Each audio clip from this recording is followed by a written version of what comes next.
La Escuela de Atenas, tercera parte. En vídeos anteriores descubrimos que la Escuela de Atenas de Rafael Sanzio no solo está íntimamente ligada al arte de la navegación, sino que además podría atesorar la clave del conocimiento de América desde tiempos de Alejandro Magno. Así que para descubrir exactamente cuál es esta clave, nada mejor que seguir profundizando en las evidencias astronómicas que nos ofrece la obra. Comprobamos así que la lanza de la diosa Atenea destaca sobre la arquitectura de la escuela por ser de un material diferente a la piedra, y es que para tomar la altura de los astros y elaborar las cartas de navegación, la medida astronómica usada en el medievo y aún utilizada en tiempos de Rafael era la lanza. Por ello es lógico que bajo la diosa Atenea y su lanza, Rafael pinte un relieve con parte del disco que representa las constelaciones del zodiaco. Sobre este relieve se recorta la figura de Plotino, ocultando bajo su túnica lo que parece ser un cuadrante que servía para medir la altura de los astros, una altura que se medía en lanzas. Todo parece encajar, pero es el dedo de Plotino el que resulta realmente clarificador, ya que apunta directamente a la esfera celeste de Aristarco de Samos, confirmando la conexión de esta parte del fresco con las estrellas. A la derecha de Plotino se sitúa Homero, el autor de los dos pilares de nuestra literatura, la Ilíada y la Odisea. Su figura es fácilmente reconocible por su bastón de ciego, ya que se cree que Homero perdió la vista por una enfermedad, derivando su nombre de la frase Home Horon, que significa el que no ve. Una atenta mirada al grupo en el que se integra nos revela que estas tres personas parecen estar extrañamente unidas, de tal manera que es difícil determinar qué mano corresponde a quién. Su forma evoca al mítico Gerión, un ser antropomorfo formado por tres cuerpos unidos lineal o radialmente en sus cinturas. Según el mito, Gerión poseía una importante cabaña de ganado que pastoreaba el boyero Euritión y su perro de dos cabezas Orto, hasta que Heracles, el Hércules griego, les dio muerte y robó su ganado. Hoy, astronómicamente, Euritión se asocia a la llamada constelación Boyero y Orto a la constelación Canes Venatici.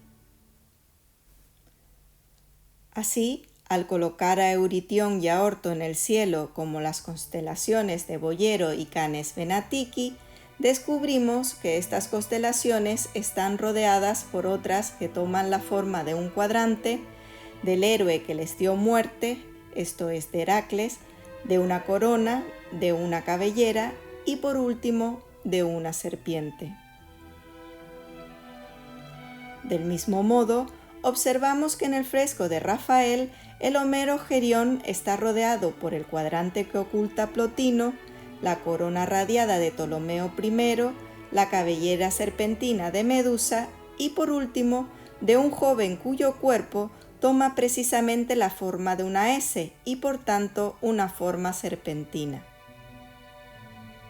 Así pues, Plotino representa la desaparecida constelación Quadrans Muralis, Ptolomeo I la constelación Corona Borealis, la cabeza de Medusa la constelación Coma Berenice y el joven con cuerpo serpentino la constelación Serpens. Dentro de la mitología griega, la muerte de Gerión fue el 10º de los 12 trabajos realizados por Heracles. Se dice que para ello utilizó la flecha envenenada con la sangre negra de la hidra de Lerna, una gigantesca serpiente con muchas cabezas a la que había dado muerte en el segundo de sus trabajos. Al observar la hoja de la espada de Alejandro Magno en el fresco, comprobamos que su color es negro, al igual que la sangre de hidra. Alejandro representaría, por tanto, a otra constelación próxima a Boyero, la constelación de Hércules. Al situar esta constelación en el cielo, comprobamos que está rodeada por la corona borealis y la serpens, mientras que al otro lado se halla la constelación de Lira y la constelación de la flecha. La lira aparece en la obra de Rafael en las manos del dios Apolo, mientras que en la constelación Sagita o flecha, si bien no es visible, está implícita en el gesto de aquel que en el anterior vídeo relacionamos con un indio. Ascendiendo las escaleras de la escuela se sitúan dos personajes en los que la túnica de uno de ellos toma la forma de una cuadriga y el otro tiene una extraña mancha o sustancia en la palma de su mano.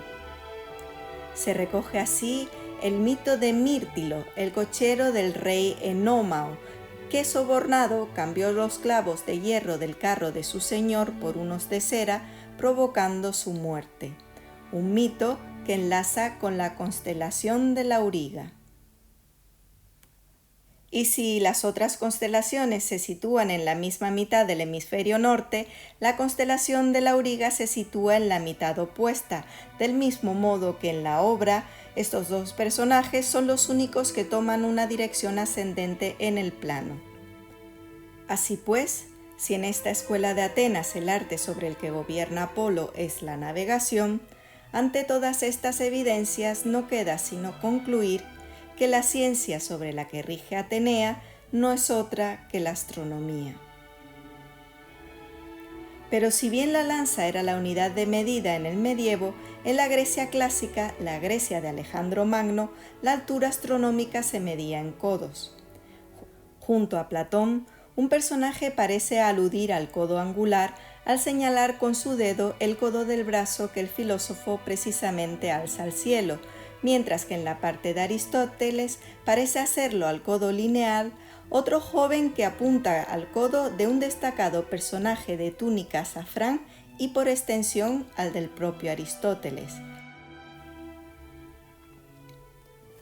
Así, si desde el codo de Platón trazamos una línea uniendo los codos de los personajes cercanos a él, se dibuja la borda del barco imaginario que conforman sus piernas, con la excepción de Onesícrito, cuyos codos se sitúan en el timón, mientras que en la parte de Aristóteles, desde el codo del personaje de túnica color azafrán, se traza un círculo que pasando por el codo del filósofo engloba los cuerpos de los personajes situados a su lado. Obtenemos así dos imágenes compositivas, un barco y una esfera, que claramente evocan a la obra de otro insigne pintor, el dibujo de la alegoría del lobo y el águila de Leonardo da Vinci.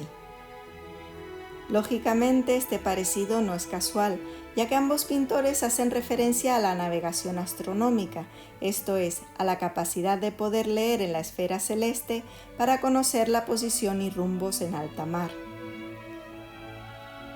Así pues, esta es la ciencia que atesora el plano de Aristóteles en la obra de Rafael, la ciencia de la navegación astronómica. Hoy la historia nos dice que hasta 1492 no existían cartas de navegación en el Atlántico y que por ello América había sido una tierra inalcanzable. Ahora las evidencias presentes en la obra de Rafael nos lleva a plantearnos si esto es realmente cierto. No deja de ser curioso que el nombre de la patria de Alejandro Magno, esto es Macedonia, etimológicamente provenga de la palabra y del adjetivo que en griego significa alto. Y dado que quien calcula la altura de los astros en esta escuela de Atenas no es otro que Onesícrito, el piloto del barco de Alejandro, no hay duda de que nadie mejor que él debe saber los secretos de la navegación astronómica de Macedonia. Desgraciadamente, su obra Cómo fue educado Alejandro ha desaparecido, pero Plutarco, que estudió filosofía y matemáticas en la Academia de Atenas en el año 67, parafraseando a Onesícrito, nos revela la importancia que para Alejandro Magno tenía la llamada Ilíada de la Caja, una Ilíada retocada por Aristóteles. Plutarco relata con respecto a Alejandro. En general, era naturalmente inclinado a las letras, a aprender y a leer, y como tuviese la Ilíada por guía de la doctrina militar y aún le diese este nombre, tomó corregida de mano de Aristóteles la copia que se llamaba la Ilíada de la Caja, la que con la espada ponía siempre debajo de la cabecera, según describe Onesícrito.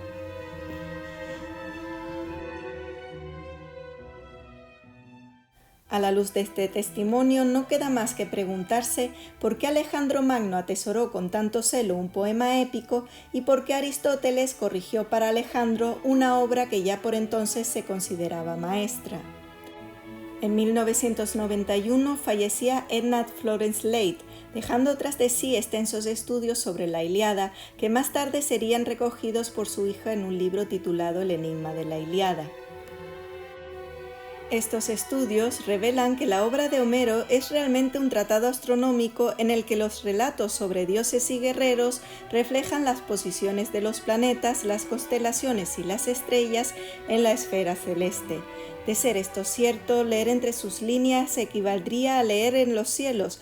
Por lo tanto, el valor de esta obra no sería épico, sino estratégico, ya que estaríamos ante un mapa de los cielos.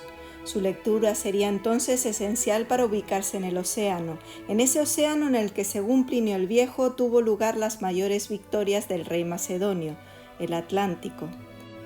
Se justifica así no solo el celo con el que Alejandro Magno atesoraba la Ilíada, sino también el hecho de que Aristóteles la retocase para hacer más precisa su ciencia a la luz de nuevos datos.